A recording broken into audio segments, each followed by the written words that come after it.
Hi everyone, welcome. This is National Master Dennis Monokroussos, and tonight we're going to take a look at the 18th place game in the U.S. Chess League's 2007 Game of the Year Countdown. So this game was played between Slava Mikhailik, who had white and playing for the Carolina team, and Jonathan Schroer, who had black and was playing for Seattle. At least I think that's who was on which team. So if I got that backwards, please excuse me. Okay, so we'll go ahead and take a look here. Before I go on, let me mention this now, since I'll probably forget if I wait, that I have a blog, and I'd like to invite everyone to check it out. It's at chessmind.powerblogs.com, chessmind.powerblogs.com. Okay, so let's go on with the game here. Enough of the little ad. Alright, so Mikhailik played knight f3, d5, g3, knight f6, bishop g2, c6, and b3. And this is an opening that's pretty rare nowadays, the Reddy opening, named after Richard Reddy, who was a great Czech player in the first part of the 20th century. I believe he died in 1928. No, 29, I think, is the date of his death. So Reddy was one of the so-called hypermoderns, and the hypermodern idea was that while they agreed with the classical theorists that, of course, it's very important to control the center, these four squares in particular, and the region that's bordered and including the squares that I've just arrowed, so 16 squares by extension. Of course, it's important to control these squares, but you don't have to occupy these squares to control them. So that was the big hypermodern idea, their conceptual breakthrough. And what they would often do is fianchetto their bishops. That's what we call this kind of development here, and allow the other guy to rush into the center, occupy it with all of his pawns, and then undermine it with shots like c4 or sometimes f4 on the other side.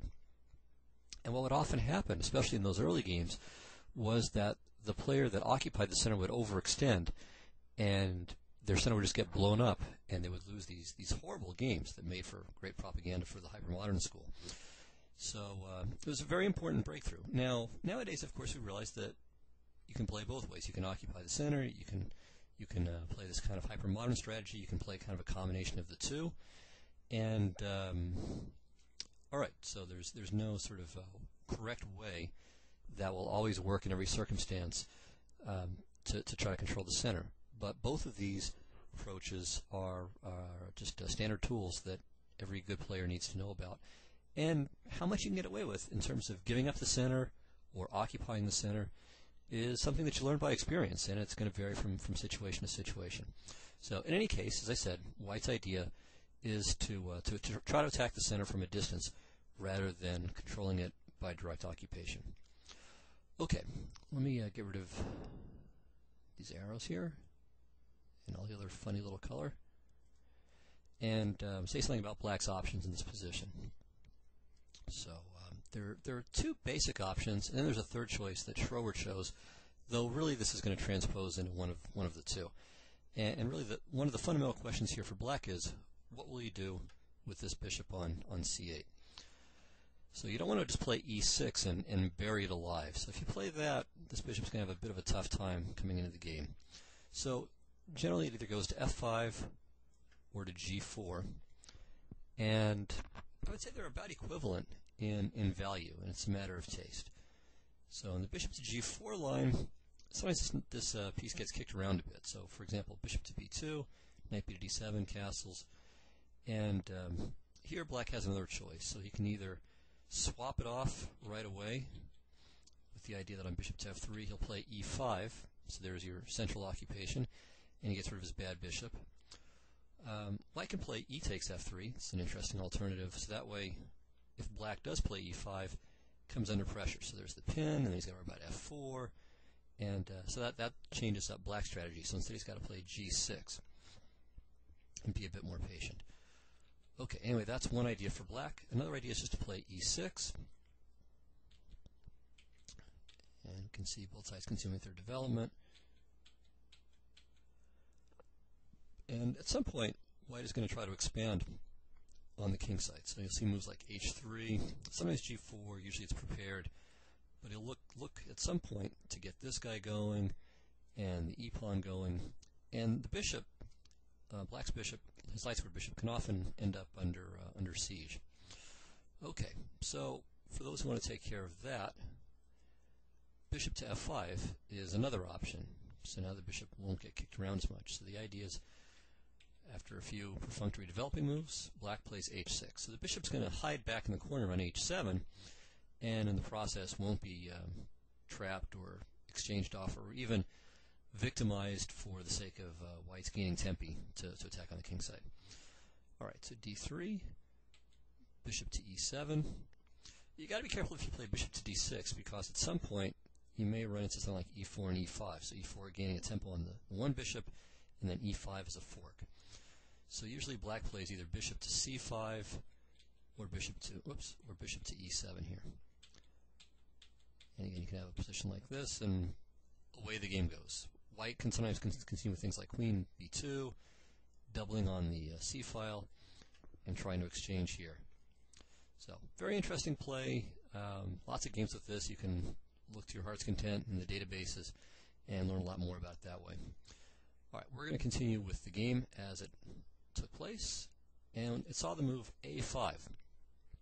Now this might look kind of funny, you know, against g6, or let's say against g3, h5 is not so unusual. In fact, I think we might have talked about that. Maybe it was chess-based show. But anyway, that idea is kind of common. So you can think, for example, about the Dragon Sicilian.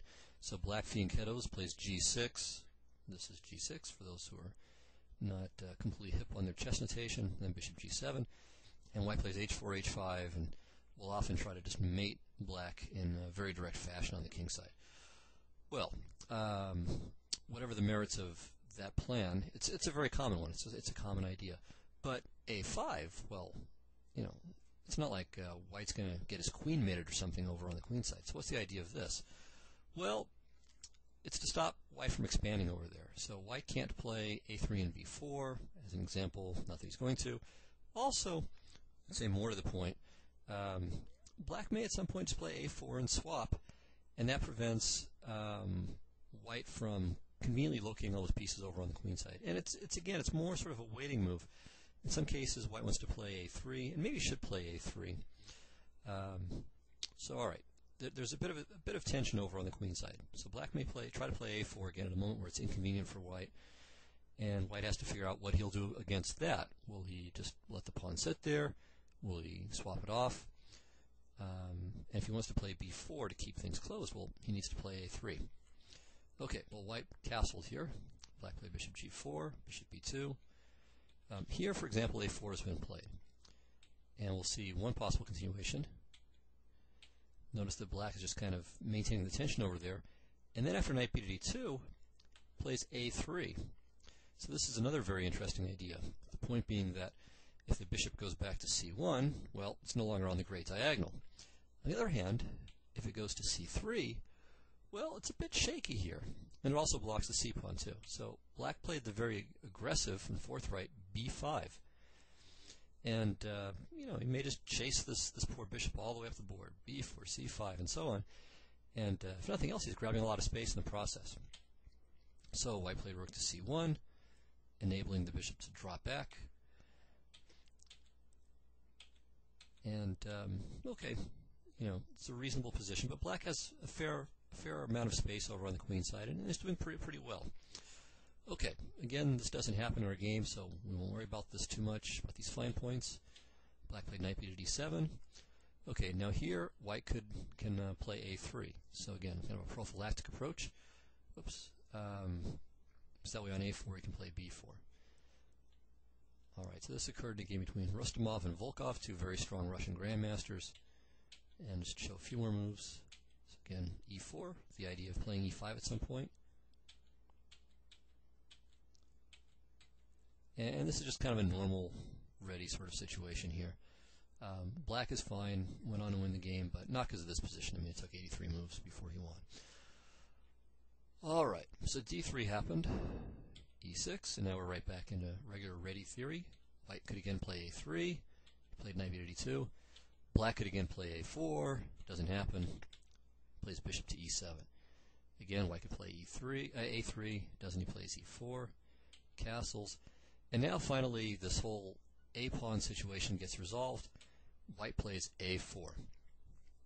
Now, this move, it's, I'm not sure that I like this move especially. Of course, it prevents a4.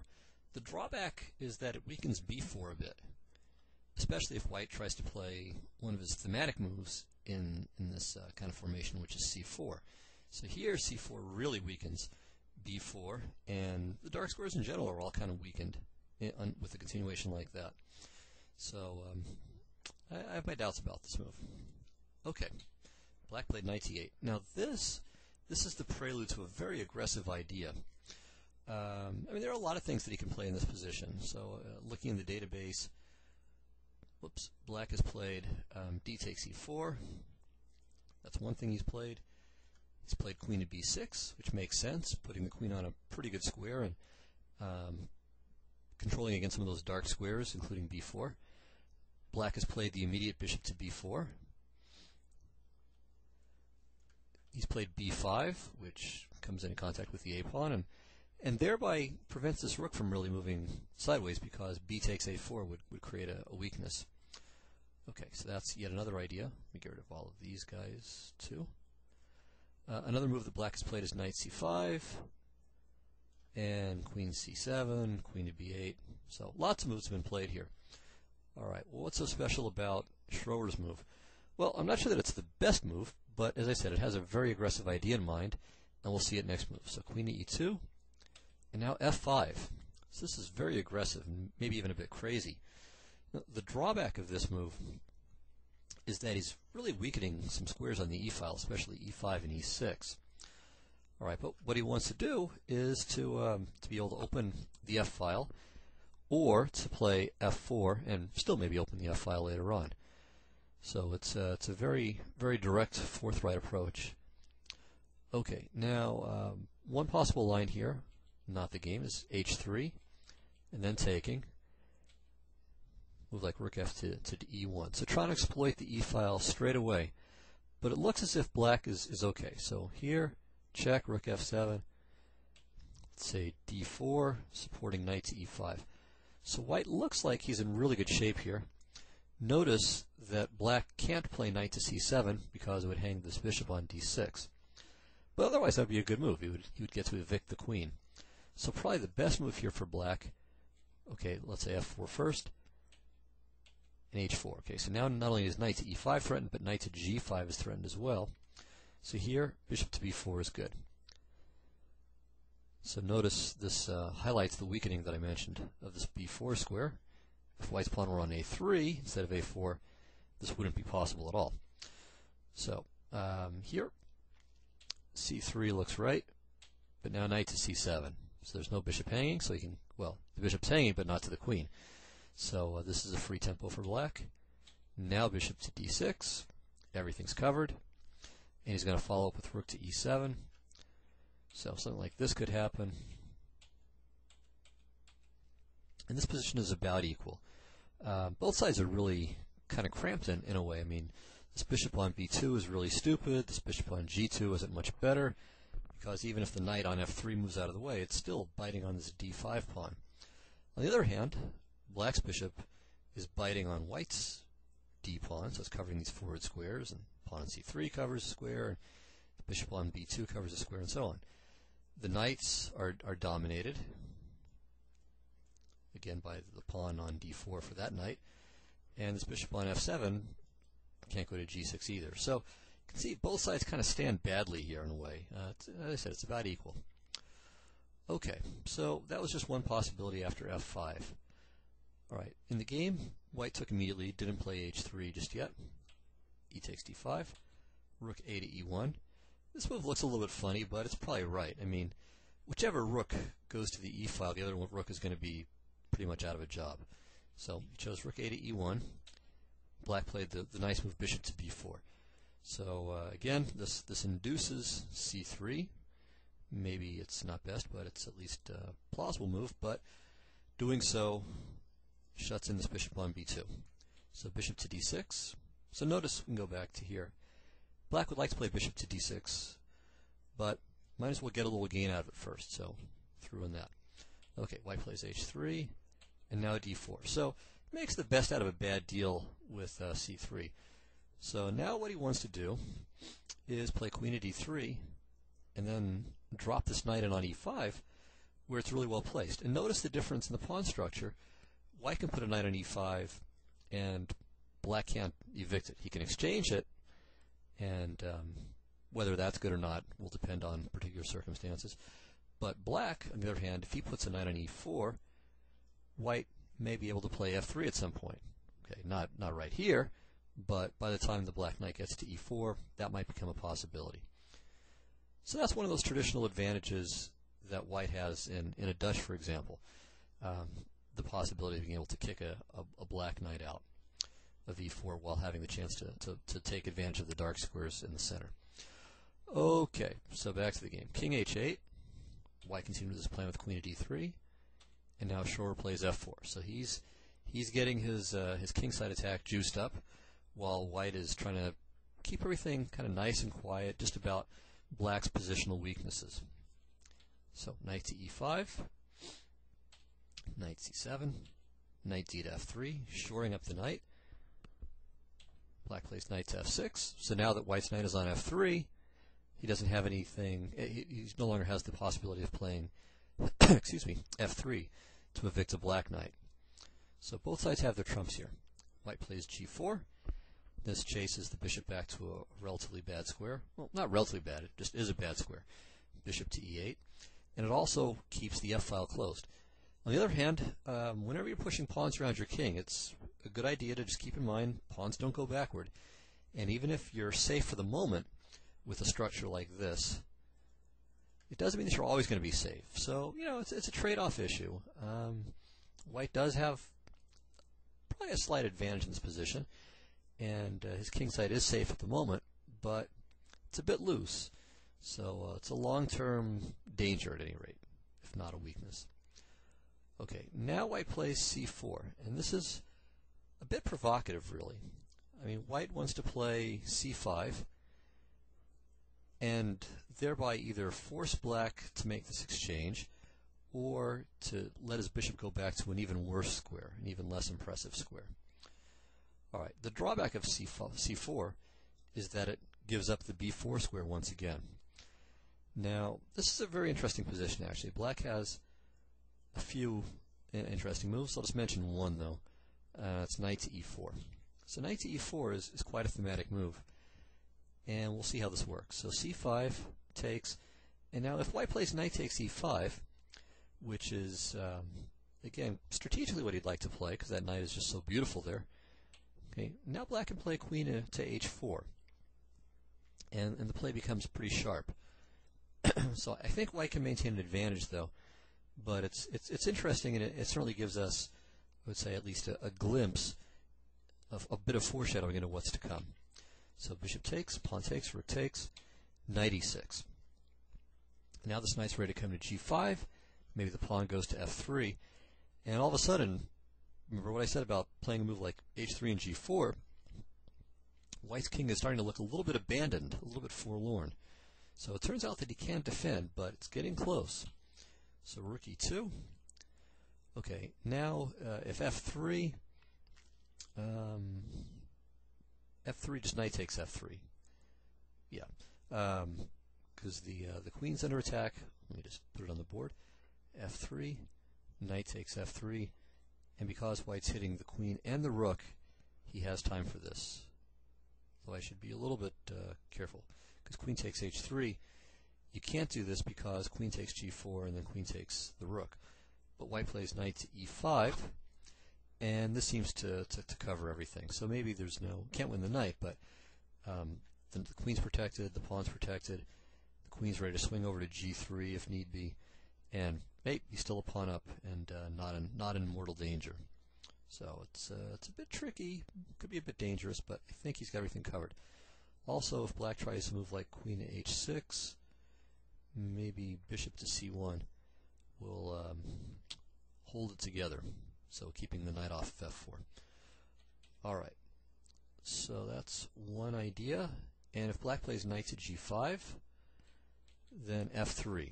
So returns the pawn, but strategically, white is in fantastic shape. So knight h3, king h2, queen checks, king here. And really that's kind of the end. So you can play rook to f6, and it looks scary, but after rook to h2, it transpires that black can't really increase his attack to be of any real danger to white. So this is actually a reasonable position for white. You can always play queen e2 and queen g2, or maybe queen to e1 to kick the queen out, and he's clearly better here. All right, so knight e4 is dangerous, but it seems that white can survive that. In the game, Schroer played knight to a6. Now, this move has both its pluses and minuses. The plus side is that this knight's going to get to a very nice b4 square, and as we'll see, the square becomes quite useful as a jumping off point for some other spots. The drawback is that, well, the knight's no longer protecting e6, and as we'll see, that actually matters. So knight to a6, and now here, white should have played knight to g5, I think. So knight to g5, and if black continues with knight to b4, if he stays consistent, then after queen to e2, I think black is in strategically dire straits. So the threat is knight to e6, and if black plays, for example, queen to c8, white plays knight to e6 anyway, because queen takes e6, knight g6, and white wins the queen for 2 pieces. Now, it turns out yet again that things aren't quite so simple, because after rook a to d8, there's the threat to just pick off the queen with rook f to e8. There's the threat of bishop to d3, maybe in some cases the threat of knight to d3. So black actually has quite a bit of counterplay, but it's just not clear that it's enough at the end of the day. So let's say c5. If rook f to e8, white just gives the queen up on d6 and is winning on material. So knight to d3, queen e2, takes, bishop c7, and although it's just a pawn on the old standard queen equals 9, rook equals 5, minor piece equals 3 count, really white's probably winning here, or at least is at least clearly better. I mean, this is not an easy position for black to hold in the long run. White has good chances of breaking through on the queen side with bishop to c3, b4, well, probably queen to d2 first, and black really doesn't have that substantial of counterplay. I mean, the e-file is fairly neutral, and opening lines on the king side is not going to be easy at all. So, big advantage for white here. So after knight to g5, black probably has to play knight to c7, but then at best, this is just a loss of 2 tempi for black, and white can just continue to build. And then here we have an interesting exchange sacrifice, and I think in this position, thanks to the uber knight here on e5, which can always be replaced by his fellow, white has a clear advantage. Okay, so that, I think knight to g5 would have been the best reply. In the game he played c5, which we mentioned before. Black plays knight to b4, queen e2, and now Schroer doesn't want to waste any tempi, takes right away.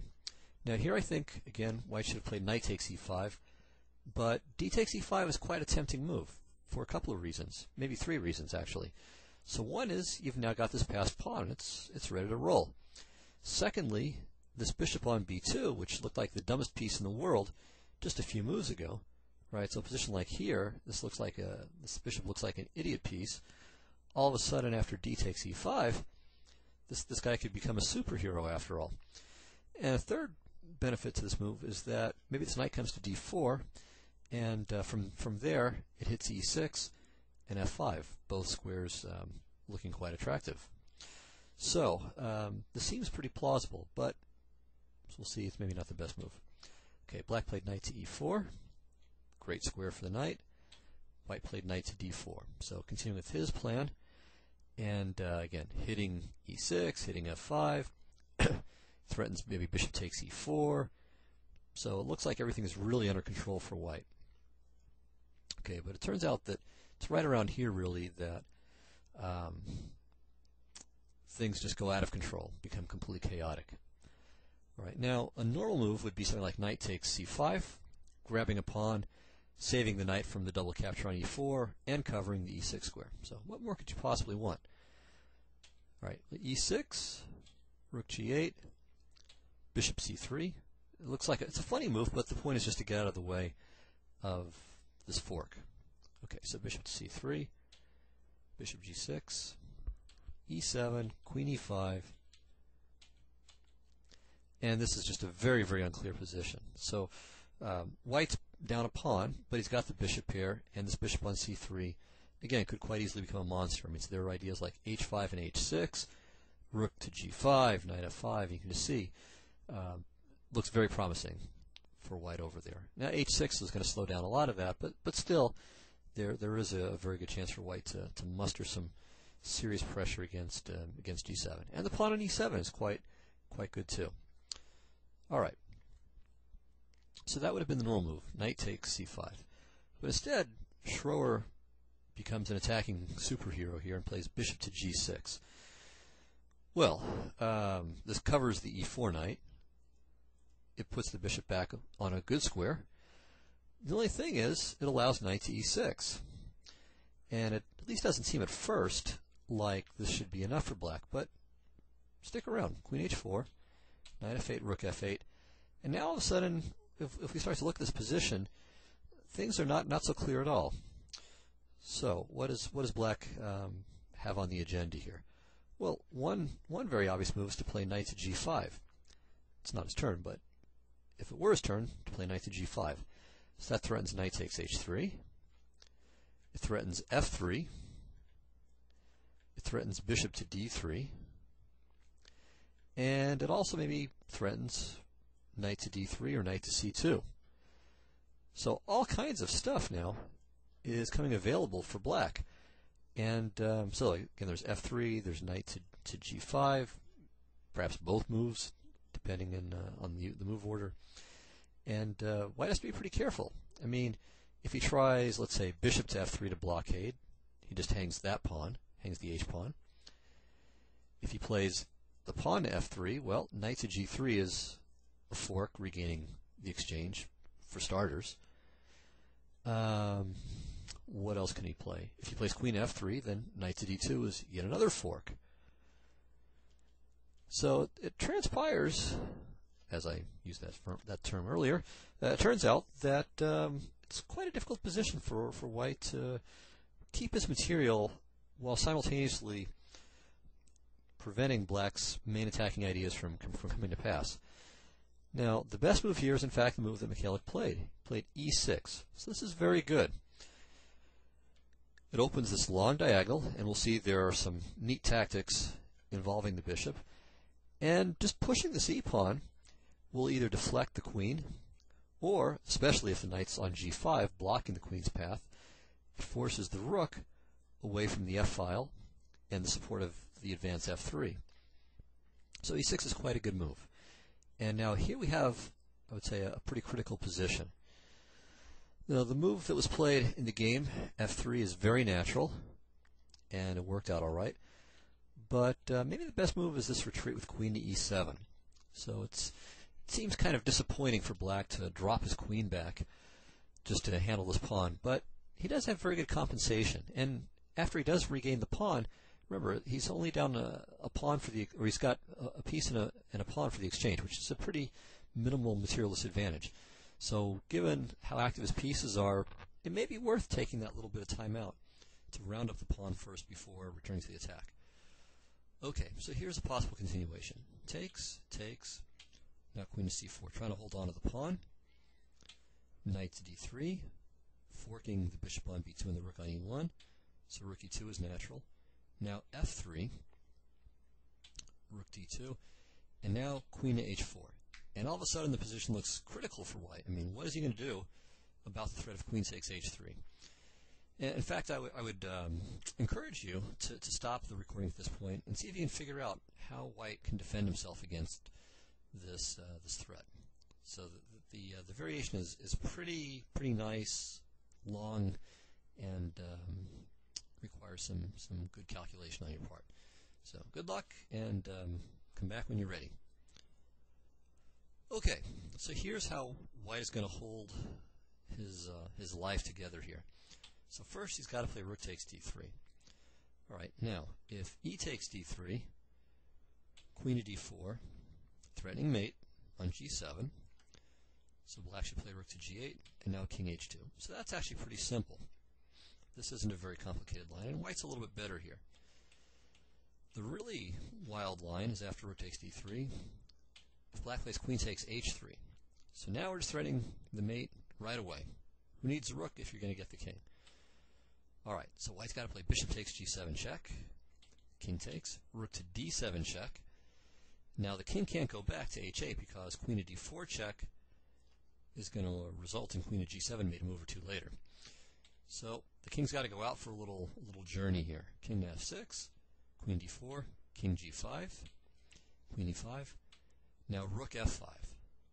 So you don't want to play king to h4 because queen to g3 check forces a trade of queens, and white's probably winning there. Or actually even better, sorry, that's a little bit silly. Queen to h2 makes more sense, no reason to give black the passed e-pawn as well. Okay, so after queen to e5 check, rook f5, spectacular move, is the answer. Queen goes back to h2, takes, and now the king goes back to f6, threatening rook to h5. So the gymnastics aren't over for white just yet. Should play rook to g1. Okay, now queen to h5, and here, of course, white can't trade queens because rook takes h5 would be mate. So this is definitely not what the Surgeon General ordered. So you should play e7, threatening maybe rook takes g6 and then queening. But here, black has a kind of a goofy perpetual. So takes, here, check. And now white's king can escape the perpetual with king to f4, but then he would just be losing on material after this. So he's simply down a piece, and he can't queen. Well, he can queen, but he can't keep the queen. So after this check, white has to go back to h2, and black will repeat as well. Okay, so long variation, and all of that was to say that queen to e7 is probably best. But Schor's move, f3, is very, very natural. And refuting it really isn't easy. And really, the refutation consists of a slight advantage for white. So f3, practically speaking, is absolutely the right move to play. Okay, now in the game, Michalik played e7, as we mentioned before. It's a reasonable idea, trying to divert black's queen, but perhaps the best move was bishop takes f3. And it's hard to believe that white can get away with this, but I couldn't find anything concrete for black. Okay, the most obvious, but I'm sure not the best move, is queen takes h3. And here I think white's pretty okay. So he plays bishop to g2, and after queen takes b3, let's say, f4, and I think here he's just clearly better. So this isn't very good for black at all. He really doesn't have access to white's king side in a meaningful way anymore, and if he were to play something like knight to g3, that doesn't do anything because of queen to e5 with the mate threat on the diagonal. Okay, so queen h3, it's pretty unpromising. Alright, a more interesting try is knight to d3. Okay, knight to d3. Now here, white has a few options, and I think only one gives him an advantage, but let's have a look. Okay, so queen takes d3. Again, start with the most obvious move. On this, black plays knight to g5, and here the threat of knight takes f3, the threat of bishop takes queen, taking on h3 guarantees a draw. Unfortunately, I think it only gives him a draw because of e7. So if black plays rook to e8, then bishop to g2, and sorry, not bishop to g2. Let me think about this for a second. Oh, okay. Then you'll play probably, what will we do? Probably bishop takes g7. No, okay. Yeah, I think this is going to be perpetual. Probably still queen to... Oh, okay. Queen to e3 should be the move. Sorry, I'm trying to figure this out on the spot here, but I think I've got it.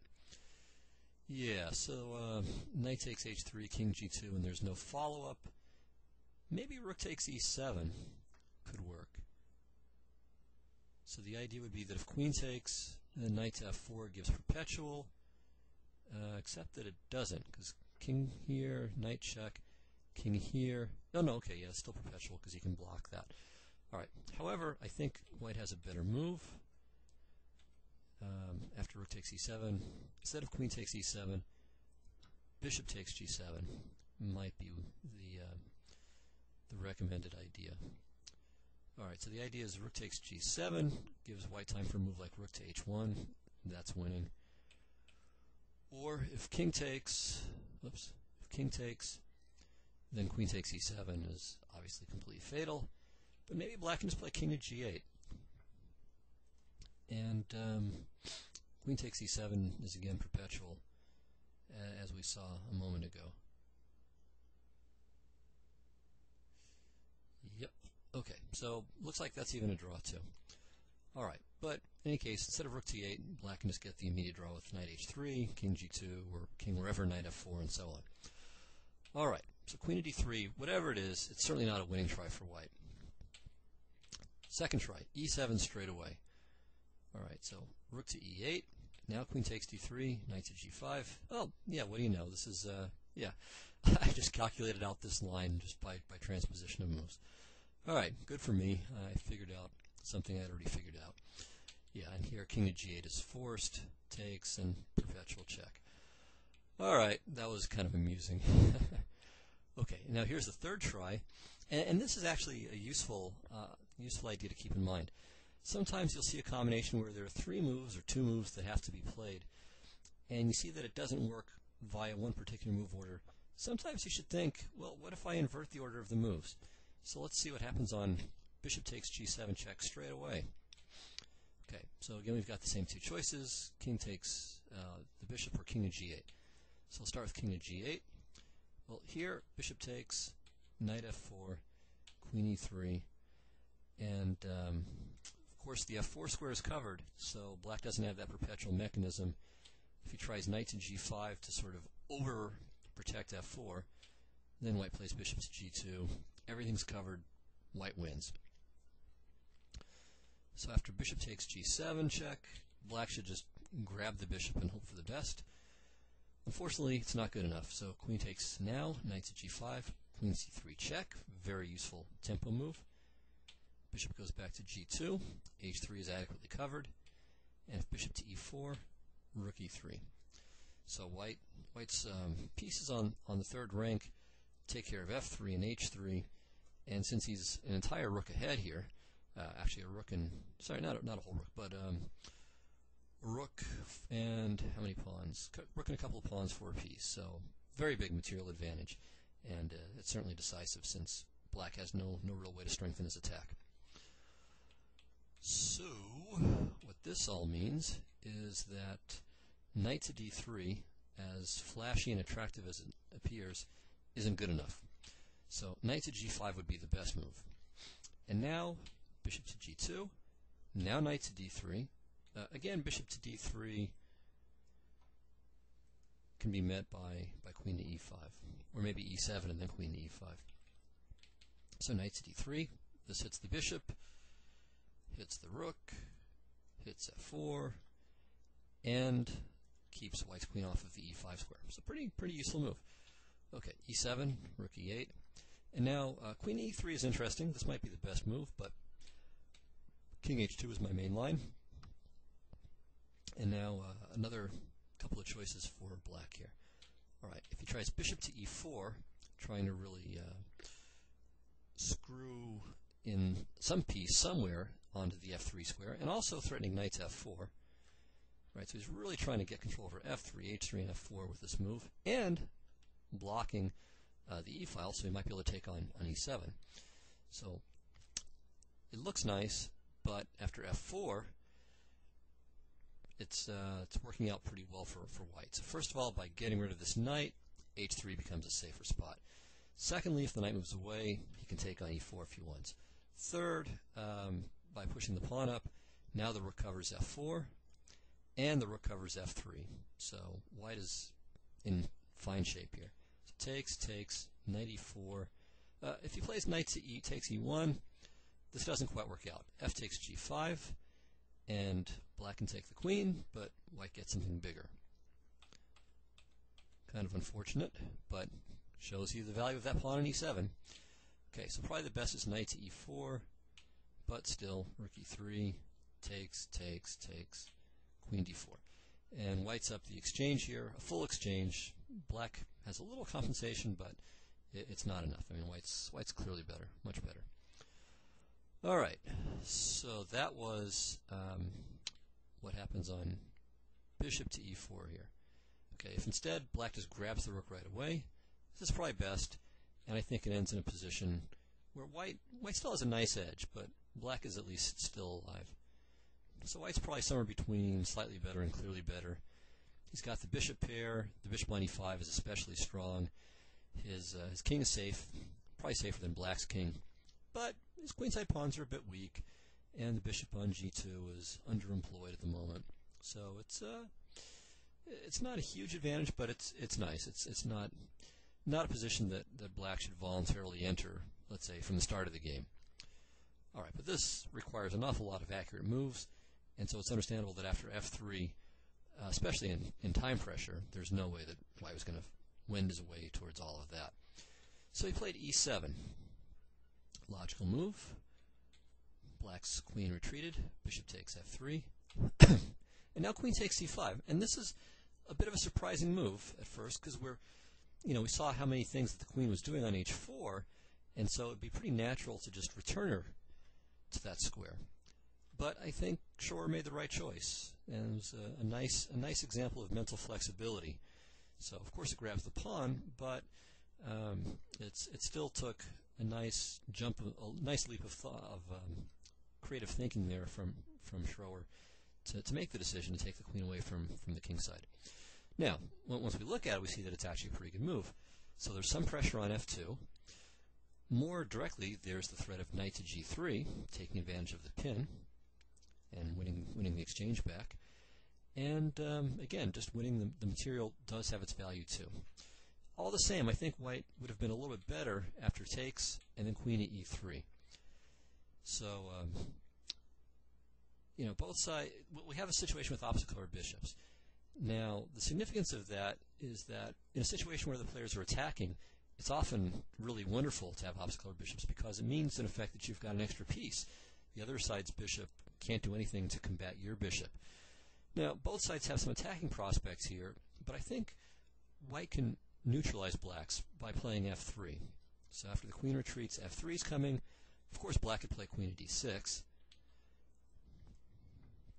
So that way f3 walks into queen to g3. But white just plays queen to g3 first, and after, let's say, queen to d7, then plays f3. So the point is that black's light square bishop can be neutralized, but it's going to be a bit tougher for black to successfully neutralize white's bishop, at least if he's alert. So white's a bit better here. Okay. Instead, though, he rejected the idea of taking that knight, and it's understandable. I mean, again, his king side is a little bit loose, and so you think, well, you want to keep this bishop around to defend squares. But it turns out that black's knight is able to do more damage,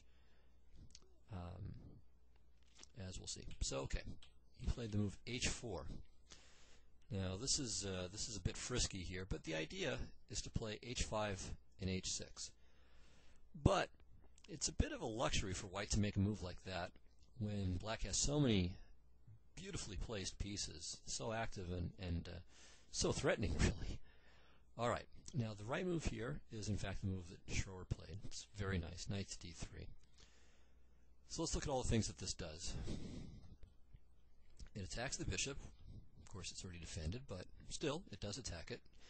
It attacks the rook. It puts further pressure on f2. It also has the possibility of knight to f4. And notice, too, that queen takes d3 doesn't win a piece because black has simply knight to g5 in response, with a double attack on this bishop, and, of course, a discovered attack on the queen. Now, this is, in fact, what happened in the game, and Michalik missed his last chance to kick around, though I think he's worse after it. So h5 was probably the best chance, just staying faithful to his original idea. Okay, knight takes e1, rook takes e1, and now knight to g5 is best. Not a hard move to find, but in time pressure, the instinct is always to just move away something that's attacked. Okay, so bishop g2, bishop e4, again trying to screw a piece in on the f3 square. And it's a little bit tough for white to react to that. Probably the best way that he can, though, is with bishop to c1. If he tries h6, black just gives up the pawn, gets out of the way of the fork. And here, white's in a lot of trouble. It's probably losing here. So it's probably best for white to play bishop to c1. So that way, knight f3 is no longer possible. So knight f3 falls to a simple tactic. Well, no, actually, I'm sorry, it doesn't fall to a simple tactic. It takes. Well, okay. Bishop takes. I mean, you can't play queen takes because rook takes, rook e8, and the rook just goes back. But after bishop to f3, at least white has a moment to breathe freely here, maybe with queen to e7, with some chances for counterplay. So takes, and if this, for example, then bishop to b2, and black doesn't want to play rook to g8 because of h6. So that's cooperative on black's part, but it gives you an idea of what it is that he has to worry about. So the right move after bishop to c1 is to take on g2. But now bishop takes g5. So at least white doesn't have to worry about a knight conking him over the head on f3. So here, and again, white gets a little counterplay with the opposite color bishops. And maybe we could say more generally, the opposite square complex attacking possibility. It's a mouthful, though. So in a position like this, both kings are really a bit vulnerable. I mean, black's up a pawn. It's not clear how much that means. So, black should be better, I guess, but, this is just anyone's game. I mean, anything can happen in a position like this, especially in time trouble. So, the point was that this h5 idea, still trying to make something happen on the diagonal, was probably white's last chance. So in the game, after queen takes d3, knight g5, queen e3, knight takes f3, he's just getting hammered here. And it's not that black is regaining the material or anything, but that white's kingside position is just hopeless. So the knight on f3 and the rook on f8 do a beautiful job of keeping white's queen from getting over there. So f4 is covered. Of course, going across the knight is impossible. Can't go to e5 because of the knight. So that's just really, really bad news. This bishop on b2, maybe it can help via e5, but that's about it. I mean, that's the only piece that can actually help out. The rooks can't. These pawns are too far. As we already saw, the queen's not helpful. So white's lost. King h1, queen d6, bishop e5. So there's the what passes for the cavalry for white. But after queen to d7, the threat to take on g4 is pretty horrible. So again, white makes the only move that he can to try to stay afloat. Rook to g1. Well, he could play queen to c5, but that's just a one mover. So queen c5, king g8, and the problem just presents itself all over again. So rook to g1, and now another very nice move by Schroer, bishop to e4. So he doesn't bother taking either rook, because that knight is worth well more than either of the rooks. But now he's threatening to take a rook for free, and there's nothing that white can really do about it. He's also threatening to grab this bishop too. He's threatening that one. He's threatening that one. Maybe the one on g1 also, not because of the material, but because after king takes, then the queen can come for it. It lasted only. Took the rook. Game by Schroer, a very creative play.